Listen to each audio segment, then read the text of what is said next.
Here's an idea. Popular culture isn't made up solely of stuff that's popular. My sense has always been that popularity in culture is simultaneously referring to three things. One, something that a huge number of people like. Two, something that seems like a huge number of people like it. And three, something made on purpose to resemble other things that huge numbers of people like. The first is pretty straightforward. Harry Potter, Beyonce, The Big Bang Theory, all numerically popular. The second two are a little bit less straightforward. Breaking Bad and Mad Men are popular TV shows, except also sort of not. The final season finale of Breaking Bad had fewer broadcast viewers than most reruns of The Big Bang Theory. Fish, Jeff Buckley, King Crimson, Tom Waits, 0 hit singles. These things are popular in that they are talked about. Though they might not have been experienced by gargantuan audiences, they are critical successes. They are important. And finally, lots of stuff is just designed to seem popular. It has a pop aesthetic. It's meant to look and sound a certain way, to be familiar. Usually, though not always, this is in the hopes of becoming numerically and or influentially popular. Sometimes it works. Katy Perry, The Da Vinci Code, Guardians of the Galaxy. But mostly, it doesn't. For examples, go look in the $2 singles bin or bookshelf at your local record shop or gas station. Now, as it turns out, my three concepts of what the popular in popular culture means are really only a very small part of the story. When you combine popular and culture into popular culture, you can really change the meaning of both words. Suddenly, we're no longer just talking about culture that's popular, but about more and less than both of those ideas separately. In his Introduction to Cultural Theory and Popular Culture, John Story lays out count them, six concepts of popular culture. Here they are in not exactly his order. The first is that which is, quote, widely favored or well-liked by many people. It has achieved popularity with numbers. The second is culture that's not difficult or scarce. If high culture is the opera, a modern art museum, or the stuff they talk about in the New Yorker, then everything else, TV, radio, comic books, that is popular culture. Mass culture casts popular culture as a wholly commercial endeavor. Like mass-produced products, mass culture is mass-produced culture. You just churn it out. Postmodern culture stands in opposition to the second concept. It, quote, no longer recognizes the distinction between high culture and popular culture. Hey, Andy Warhol. There's popular culture as culture made by the people, not by some corporation or institution. Popular culture as folk culture, essentially. And last but not least, from the perspective of Antonio Gramsci's hegemony theory, popular culture as, quote, a site of struggle between the resistance of subordinate groups and the forces of incorporation operating in the interests of dominant groups. Ugh. What does that mean? Basically, popular culture isn't just a set of media objects like novels, movies, or music, but a process that takes place between an audience and the culture industry, a set of organizations, businesses, and institutions that produce culture as industry. Media always communicates ideas about the way its creator thinks the world works. That creator is in a position of authority, but the audience might resist some of those ideas, or it might incorporate some of them. This negotiation, a tension between creator, audience, and media itself, is, in this view, popular culture. I find these last two concepts, folk and hegemony, compelling because internet, actually. Maybe because YouTube specifically. YouTube is home to all of these ideas of popular culture. Crass, over-commercialized, high-low culture viewed an infinity of times. But it feels particularly, to me at least, like the place to do something with the texts and practices of the culture industry. Acoustic, glitched, mashup, remix, this and that YouTube. That's YouTube. And in addition to the texts, which, can mean basically anything, produced by the culture industries, we are able, and I think in certain cases expected, to make use of the texts produced by each other. By the folks. Now, painting YouTube as a true folk culture is complicated, it's true. YouTube isn't available to nearly all of the folks. The people with access don't live in a media vacuum, and Google is very much a dominant feature of the culture industry. So YouTube's folkitude is tainted, it's true, but so too, I think, is the strict audience/culture industry binary. Maybe it's naive or optimistic of me to see YouTube and the communities on it as something other than exploitative canoodling with a pre-existing culture industry, but I do, or at least I see it as the start of something other. And I think in the gears of that something's process, the meaning of the word popular in popular culture has become mangled. Cultural popularity isn't, or maybe is no longer, just a number, like Billboard charts, bestsellers, or box office sales. It's a process, one that doesn't have to involve mass culture. Popular culture and mass culture are no longer married. They're just very good friends. The upshot? Popular culture doesn't have to be, strictly speaking, popular or populous. How could it be popular? Are ASMR videos popular culture then? Or what about the YouTube scything media complex? My gut says yes. And hat tip to Destin from Smarter Every Day for posting about the scything videos on his Tumblr. Blew my mind. That was a very sharp and weird rabbit hole that I fell down. But really, the media landscape is so complicated and so crowded. Sure, more stuff is always being handed down from on high, but more is also being made within communities and passed around laterally and semi-laterally. The media fueling the pop culture process doesn't have to come from Warner Brothers or Fox or Disney. And when it doesn't, it suddenly becomes more likely that while it might be 5 million people's favorite thing ever, it remains relatively unknown in the world at large. It is amazing when at VidCon, say, to see dozens or hundreds of people so excited about glimpsing a particular YouTuber that I do not recognize even a little. And I make the YouTube videos for a living. I know who Our Second Life is. I'm cool. Trevor seems like a nice guy.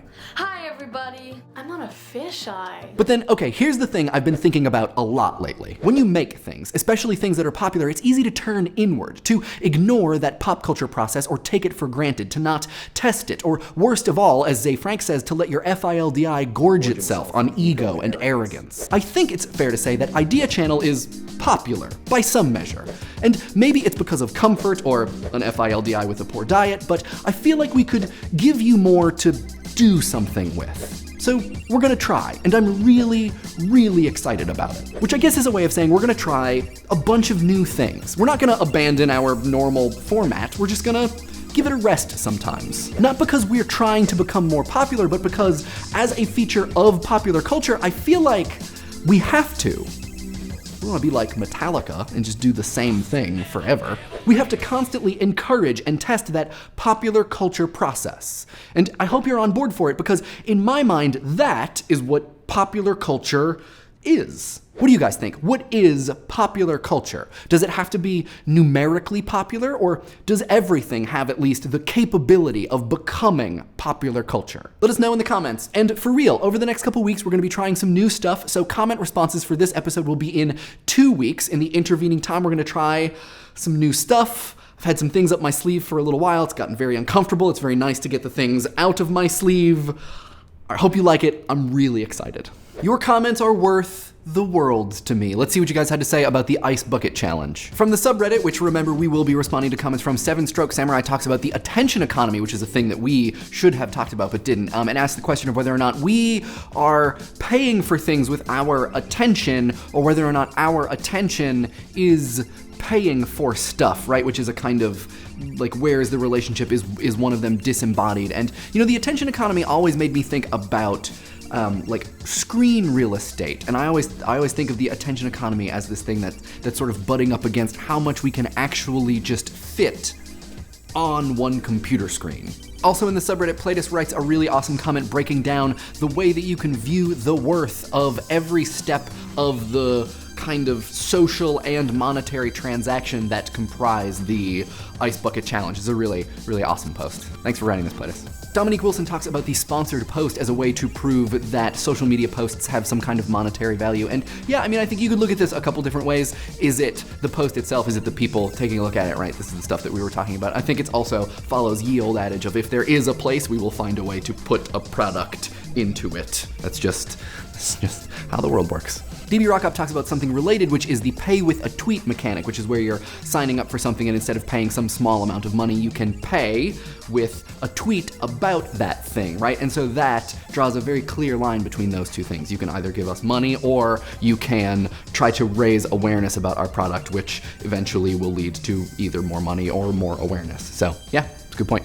Drake 1500, Joseph Catalano, and Hal Gailey all talk about the complicated constellation of things that all contribute to our value of something, and that it is incredibly subjective, and that you cannot say that a social media post is worth something because someone has labored on it, or because it has taken up resources in the way that was maybe suggested in the episode. And I think that is totally spot on, and maybe kind of the heart of the question we were trying to get at, that determining value is ultimately so subjective. And anyways, these are really, really great comments with links to awesome stuff. So links to these comments and all the others in the Lopio Zero talks about diminishing marginal utility and that the life of a tweet is a thing that loses value over time. And in my other life, as someone who occasionally teaches businesses how to be better at internet, this is a thing that we talk about all the time, that these things have like expiration dates and that they actually become less valuable over time, which is a thing that the internet, being an archive of itself, I want to fundamentally disagree with. We made an episode about that, so. Jess Chambers takes the self-described marketing approach to the Ice Bucket Challenge, and the thing I want to seize on is the idea of our association between ALS and the Ice Bucket Challenge, that now those two things are two very closely related, to the degree that the ALS Association, I read this week, is trying to trademark Ice Bucket Challenge, which is, I don't think that seems like a good idea, but going forward now, is the challenge of some kind going to be a thing that we will not separate from ALS, and is it now over? Is the challenge video for charity done? Have we exhausted it? I don't know. This week's episode was brought to you by the hard work of these members of the culture industry. We have a Facebook and IRC and a subreddit that you might have noticed I am now responding to comments from, and the tweet of the week comes from GoldRoman22, who points me towards a video that I'm not going to try to describe it. You should just watch it. I had a great time when I watched it. I don't know if I was supposed to.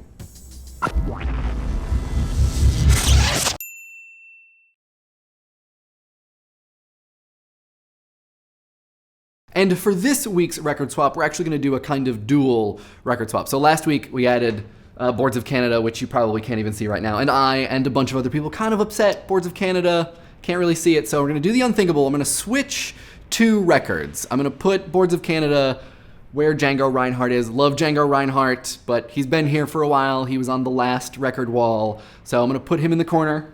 Sorry, Django. We're going to put Boards of Canada over. Okay, I'm going to stop talking. I'm going to do it right now.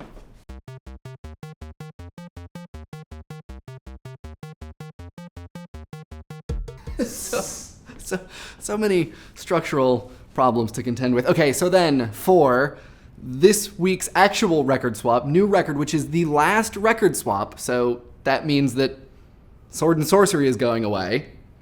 Cue taps. We're going to be replacing Sword and Sorcery with Jim Guthrie's indie game The Movie soundtrack, which seems only appropriate. So here we go.